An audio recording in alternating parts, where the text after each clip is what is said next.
Hello, my name is Lofty, and this is a general guide on how to solve the Rubik's Cube with one hand.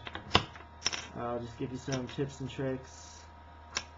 You should already know how to solve the Rubik's Cube if you're going to watch this video, unless you just want to like randomly turn the cube really fast to impress people but not be able to solve it.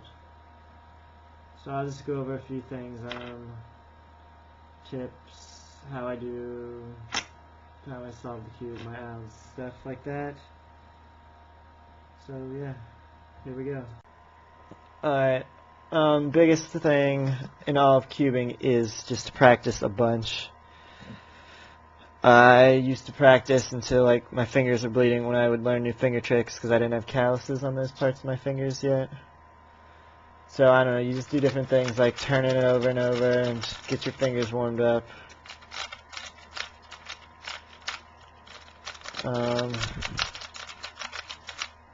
Yeah, do some 2-gen solving can help.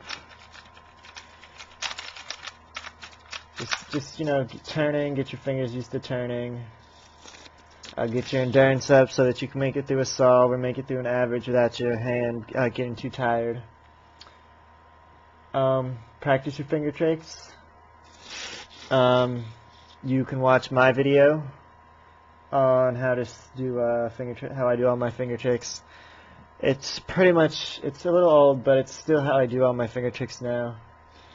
The only thing I've learned, like, you can do like a 2, but I don't really use that at all. That's the only thing not in the video. Might even be in the video, I don't know. So yeah, also try and do some PLL time attacks. They get your endurance up a lot, get your turning speed up, and just practice your PLL. Okay, so now that's just the general things.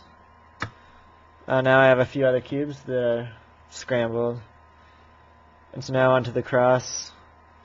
Cross is pretty easy. These are just random scrambles. I should have picked them because this is a really easy cross.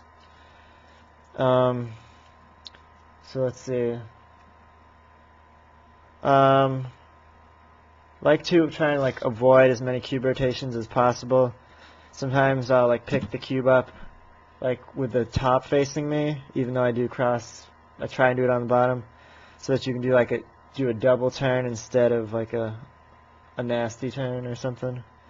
But this one's easy. Of course, we're assuming that you know how to solve the cube pretty well, so you should always try and get like 7 moves or so. So I don't know, just a few example crosses, I guess. As you see, this one's really easy. That's probably bad because I left my cross on top, but whatever. Then I like to do like the double turn instead of like a down 2. You do a little U2. That way the whole cube spins around in front of you, and so you can see it. And see, if I did a down 2, I would have missed this pair in the back because I did a U2. It's staring me in the grill. I have several scrambled. So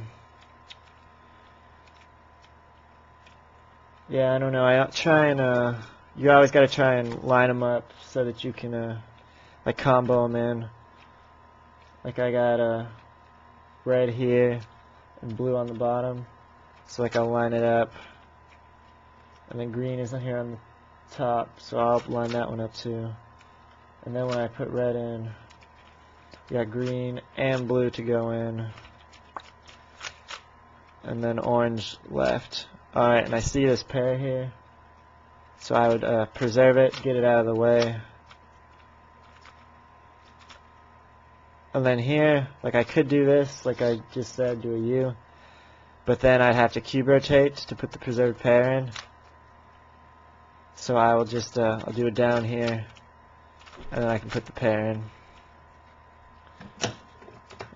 This is my last cross.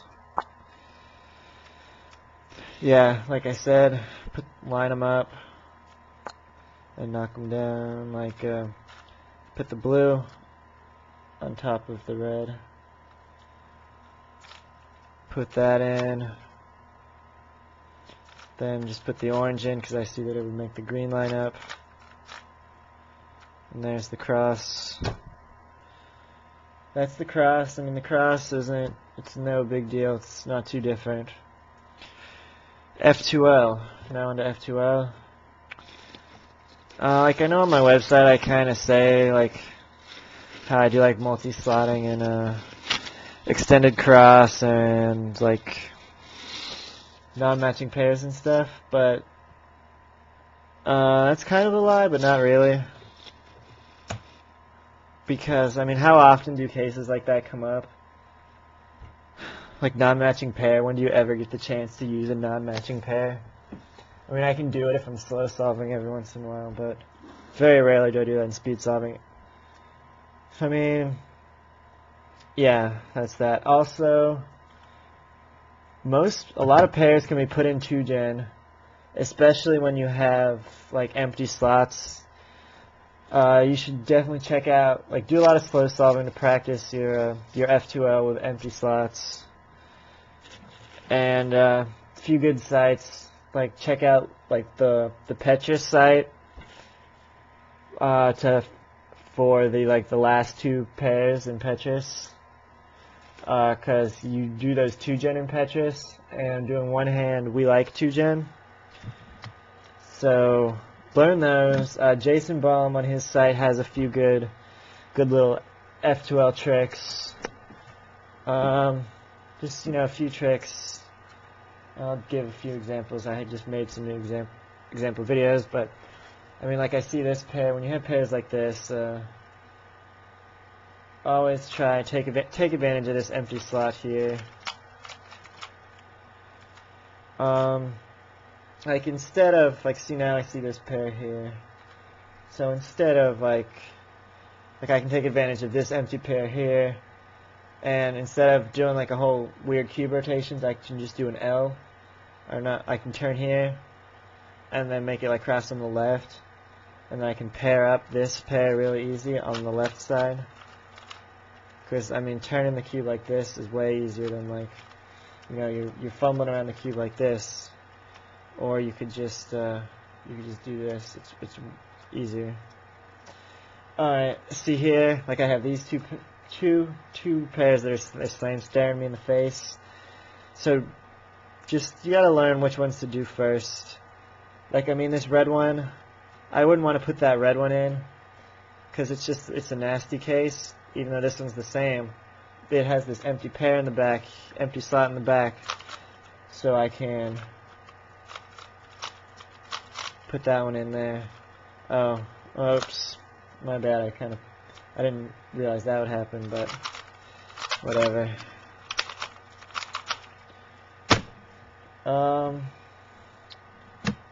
I mean, I had a bunch of cube scramble, but for the sake of time, maybe I'll do a bunch of examples in another video.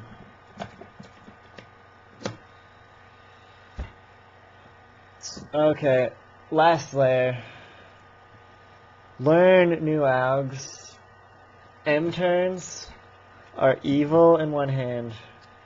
You don't want to try and be fumbling around like that. I mean, don't avoid, like, all M turns. I have a couple algs that I kind of end them, like, do a little something like that to end them.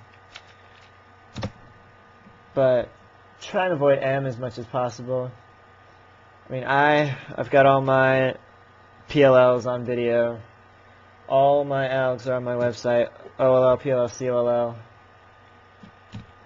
Yeah, so try and find the algs that are right for you. Like, I use different algs than Tommy and different algs than Rama. So there's not, like, one set group of algs that are best for everyone. You gotta practice your PLL and OLL algs, so you get rid of one-hand amnesia. I never got one-hand amnesia because I learned most of my algs straight to one hand, and then moved them to two hands, so I got two-hand amnesia. So yeah, that's about it. I mean, I don't do much fancy. Just practice, and you'll get a lot better at one hand. Alright, thanks for watching.